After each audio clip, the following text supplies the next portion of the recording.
আসসালামু আলাইকুম গাইস, কেমন আছেন সবাই? আশা করি সবাই আছেন, ভালো হচ্ছে সবাই। প্রথম আপনাদের দেখালাম আমাদের আজকে সকালবেলা 3টা মুরগি মারা গেছে।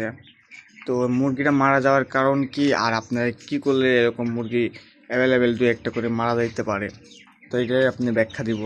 তো বিষয় হচ্ছে আমার এখানে 5 litre, 2 litre, 2 litre, 1 litre, 1 litre, ঠিক আছে, মোট আছে আপনার 11 লিটার পানি।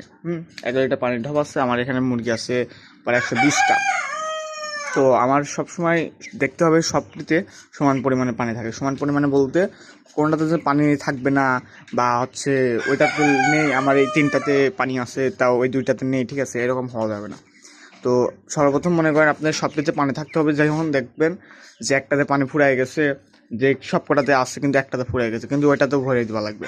কারণ কি, ওই ওই সাইডের মুরগিগুলো ওই পানিটাই খায়। এদিকের মুরগিগুলো এইদিকের পানিটা খায়।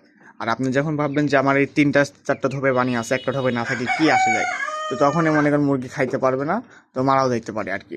ঠিক আছে, দেখেন মাশাআল্লাহ আমার মুরগিগুলো অনেক, আজকে মুরগির বয়স হচ্ছে আপনার 25 থেকে 26 দিন। ঠিক আছে, দেখেন মুরগিগুলো মাশাআল্লাহ অনেক সুন্দর হয়েছে। দেখেন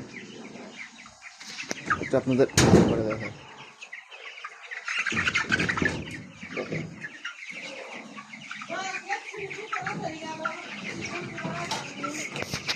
দেখতে পাচ্ছেন আমার মুরগিগুলো মাশাআল্লাহ অনেক ভালো হয়েছে। তো আপনারা এভাবে যদি মুরগি, আমার মনে হয় কি সবারই মুরগি পোষা উচিত ছোটো পয়সায়। তো সবাই বন্ধু ভালো থাকুন, সুস্থ থাকুন, আল্লাহ হাফিজ।